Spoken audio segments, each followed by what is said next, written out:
pertama. Terus kita juga butuh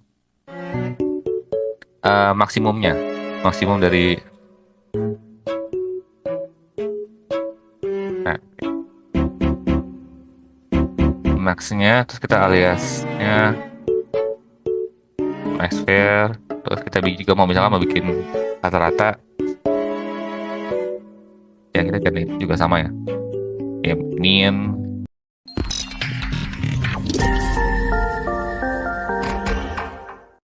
Jika sebelumnya kita belajar pollers itu adalah bagian introductory, di sesi kali ini kita akan masuk lebih dalam dari pollers, yaitu bagaimana melakukan transforming column di pollers.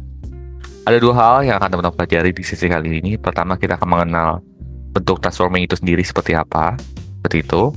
Termasuk nanti kita akan lihat exercise code-nya. Jadi teman-teman bisa ikutin exercise code-nya. Pastikan teman-teman siapkan Google Colab, Jupyter Notebook, ataupun beberapa platform lainnya untuk teman-teman latihan apa yang ada di video ini ya. Oke, nggak usah berlama lagi. Mari kita coba explore untuk sesi kali ini. Yuk kita explore. Sebelum mulai, kita harus tahu dahulu nih, kenapa sih kita harus melakukan proses transforming itu sendiri? Gitu ya. Ada 3 alasan kenapa kita perlu melakukan transformasi. Pertama, mungkin data yang kita masukkan adalah raw data ya. Raw data yang artinya punya tekstur yang berbeda-beda, gitu ya. Dan dalam merapikan data-data tersebut, kita perlu melakukan proses penyesuaian, ya. Proses penyesuaian apa yang akan kita lakukan supaya data-data tersebut bisa jadi lebih siap untuk digunakan. Yaitu mungkin kita akan mengubah, gitu ya. Contohnya tanggal lahir, gitu ya. Tanggal lahir kita ubah menjadi usia. Seperti itu. Ataupun misalkan satuan kurs, misalkan awalnya satuannya itu adalah USD, kita mau ubah menjadi IDR, itu juga bisa. Jadi nanti kita harus melakukan pengalian kan dari USD tersebut, jadi mau modifikasi lah. Ataupun kita juga bisa nge-create kolom baru, kolom barunya yang kaitannya dari data sebelumnya. Misalkan kita punya kolomnya name, ya. Name-nya ini kita mau bikin baru, yaitu email. Nah, ini apa yang akan kita lakukan untuk menyiapkan hal tersebut. Jadi, create kolom baru. Intinya, ketika teman-teman melakukan transformasi data, pastikan teman-teman udah punya mindset-nya bahwa kita harus menyiapkan data yang ready to use. Jadi, siap untuk digunakan. Seperti itu. Pertanyaannya, bagaimana melakukan hal tersebut di dalam pollers? Ada beberapa hal. Pertama, kita bisa mengenal expression itu sendiri. Jadi di pollers itu ada namanya expression, yang mana untuk nge-create operasi yang kita inginkan pada data. Ini aku kasih detail pengertiannya. Nah, berikut ini contoh-contohnya. Yang pertama, kita mau nge-select kolom yang ada di dalam dataset yang kita buka. Jadi kan kita akan nge-select ya. Terus name. Nah, ini adalah pl.call. Itu artinya kita men-select kolom age.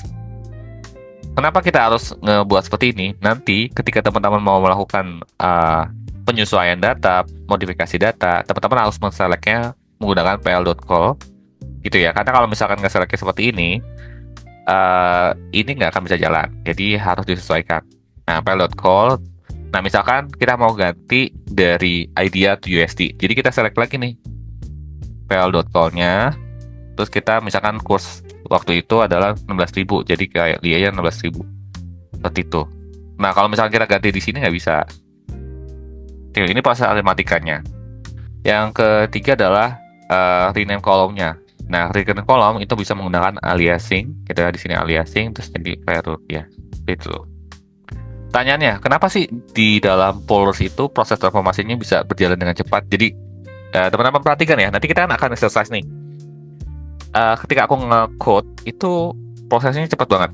Mungkin kurang dari 1 detik, bahkan setengah detik dalam proses karena dalam pemrosesan di pollers itu dia menggunakan parallel processing. Jadi misalkan ada berapa step gitu ya, ada berapa step langkah, dia akan melakukan proses tersebut secara paralel, bukan serial. Kalau serial tuh step by step gini.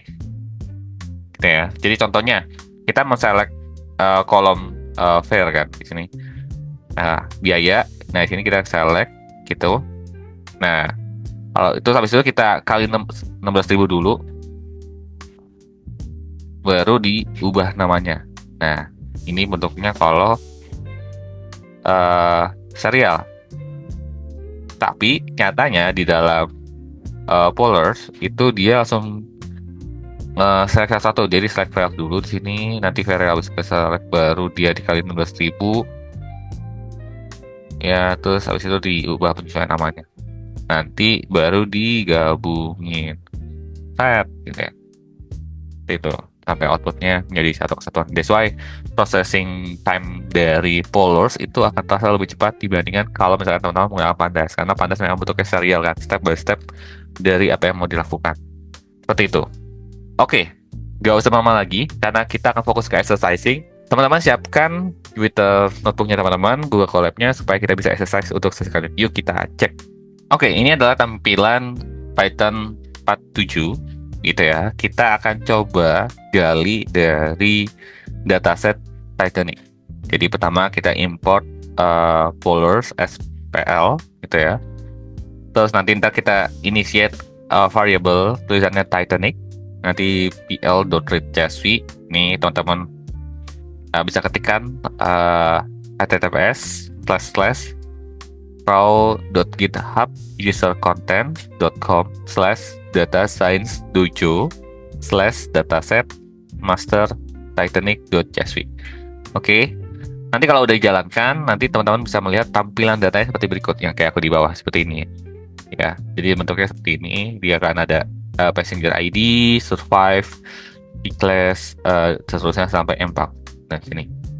Kemudian kita akan coba belajar dari expression pertama kita. Expression pertama kita akan melakukan pengambilan kolom name. Jadi nanti kita akan coba Titanic.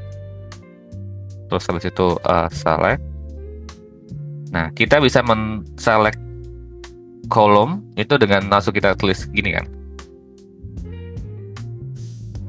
Name, nanti dia akan mengambil kolom name itu sendiri. Seperti ini. Wah, ini agak lama. Nah, ini. Kita ganti aja pakai print biar lebih cepat. Nah, langsung seperti ini. Kita juga bisa melakukan selectnya nggak cuma itu, tapi bisa pakai pl.call buka kurung. Kita ambil misalkan kolom ya usia ini misalkan kayak gini. Nah, ini langsung kayak gini. Jadi kayak gini ya. Jadi ya bisa dua cara ini. Nah, ini adalah bentuk proses expression ya. Ini proses expression yang bisa kita lakukan. Dan dari hal itu kita juga bisa melakukan proses aritmatik. Aritmatiknya kita bisa coba, ini contoh ya, aku ngambil sini 8, ini apa ya? Misalkan di sini aku kali dulu ya, kali 16.000, kita ubah ke dalam IDR. Nah, ini kan kayak gini kan. Nah, kalau misalkan aku langsung kayak kali di sini 20.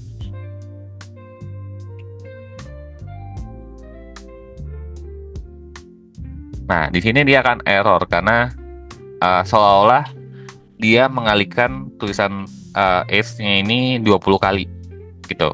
Sedangkan kita rencananya kan mau nge-select kolom age kan. Nah, that's why ketika men-select kolom tersebut kita gunakan pel.call. Nggak bisa kita langsung serta-merta dari kayak gini langsung dikali 20 dan sebagainya, itu nggak bisa. Itu artinya kayak gini. Tulisan ini artinya kayak gini ya. Dikali 20 dia tulisan kayak gini. Nah, berulang-ulang. Artinya kita men-select kolom yang tulisannya berulang-ulang ini. Ternyata kan bukan ini kan. Nyatanya kita pengen kolom tersebut dikali 20. Tuh, bukan nama kolomnya dikali 20 tulisannya. Seperti itu. Jadi that's why penting teman-teman untuk mengidentifikasi proses tersebut dalam men-selectnya. Gitu. Hal lainnya ketika kita mau, nah aku benerin dulu, men-aliasing data itu juga penting. Jadi kayak ini kita coba copy lagi dari sini expressionnya. Kita mau aliasing nih. Ini kan bentuknya kalau teman-teman perhatikan ada koma ya. Nih. Koma 8 dan seterusnya. Kita mau buletin ke atas gitu ya. Misalkan dibulatkan biasa aja lah ya. Ini pokoknya desimalnya dihilangin.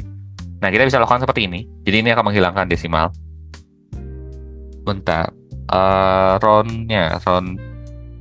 Oh, ini berarti harus kita buka kurung dulu. Bentar ya. Oke, ini tutup kurung, buka kurung. Nah, ini tambahin kurung lagi satu. Nah, ini kita ngebulatin desimalnya. Desimal ke atas gitu ya. Ini kalau 8 berarti kan 33 dan seterusnya. Ya, jadi yang koma-koma lainnya itu dibulatkan ke atas. Misalnya di atas 6 itu jadi dibulat ke atas, di bawah 4 itu dibulatkan ke bawah. Ya, menggunakan round.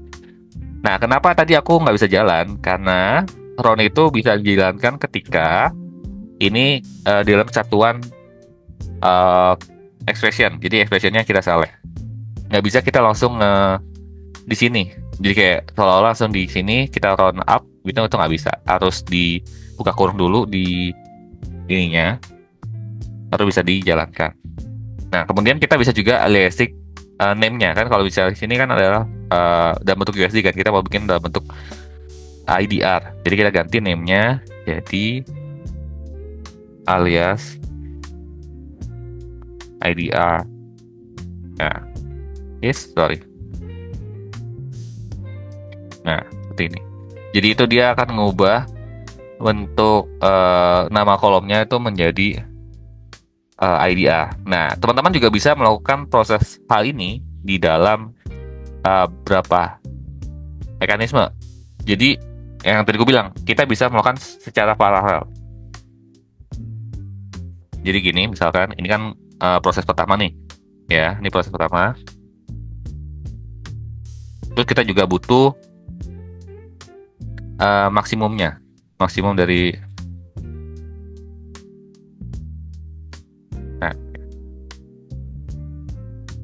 maxnya, terus kita aliasnya max fair, terus kita juga mau misalkan mau bikin rata-rata, ya kita ganti juga sama ya, min.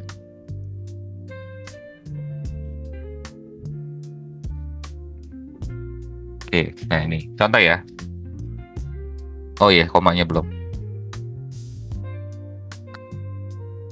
Nah, kalau misalnya teman perhatikan, ini yang dimasukkan adalah proses paralel. Jadi dia mengerjakan yang ini, mengerjakan ini. Jadi terpisah-pisah antar prosesnya. Jadi that's why processing time dari Polars itu terasa cepat karena memang setiap komanya itu dikerjakan secara terpisah, bukan berurutan. Jadi nggak nyesain ini dulu baru ke sini, dari sini baru ke sini, dari sini ke sini, ya nggak. Jadi dia ngerjain ini, ngerjain ini secara paralel dalam processingannya. Seperti itu. Jadi itu yang bisa kita lakukan menggunakan expression ketika teman-teman mau ngolah data ya. Nah, kalau misalnya Anda perhatikan kenapa angka max dan min dan average-nya itu sama, karena dia akan melakukan mencari data maksimum dari variable itu berapa, minimumnya berapa, terus averaging-nya berapa. Jadi bisa comparison. Jadi kalau misalnya teman-teman mau comparison antara data sebelah IDR fair-nya dengan rata-rata seperti apa, itu bisa dicek seperti itu. Kemudian kita juga bisa melakukan penggalian dari misalnya kita mau short biayanya itu urutan dari besar ke kecil, itu juga bisa. Ini aku cuma ngambil IDR aja untuk sebagai sampel. Nah, kemudian kita tinggal tambahin aja di sini dot short gitu ya. Shortnya based on apa? Ini teman-teman bisa atur IDR fair. Kita nggak usah reverse dulu, kita hilangkan. Nah, kayak gini. Nanti dia akan mengurutkan dari kecil ke besar seperti itu. Jadi nanti dia bisa lihat. Kayak kita bisa tahu nih yang terkecil ke besarnya gimana. Ataupun kita mau ngurutin dari besar ke kecil juga bisa. Pakai descending true ya. Nanti ntar langsung ke show. Nah, ini kenapa aku munculnya 10? Karena aku headnya 10. Seperti itu. Cukup gampang bukan ya ketika teman-teman memproses hal ini. Sesi berikutnya kita akan coba gali lebih dalam lagi dari proses transformasi. So, teman-teman siapkan diri untuk kita belajar lebih dalam lagi terkait transformasi di Polar. Sekian dari aku untuk sesi kali ini. Sampai ketemu di sesi selanjutnya. See ya. Thank you buat teman-teman yang sudah nonton dari awal sampai akhir. Semoga pembelajaran Transforming Polars-nya cukup membuat teman-teman interesting untuk belajar Python gitu ya. Karena di kedepannya kita akan coba gali lagi nih potensi-potensi apa yang bisa dilakukan di Polars itu sendiri. Jangan lupa teman-teman exercising supaya semakin familiar penggunaan Polars itu sendiri. Sekian dari aku untuk sesi kali ini. Semoga bermanfaat. Sampai ketemu di sesi selanjutnya. See ya.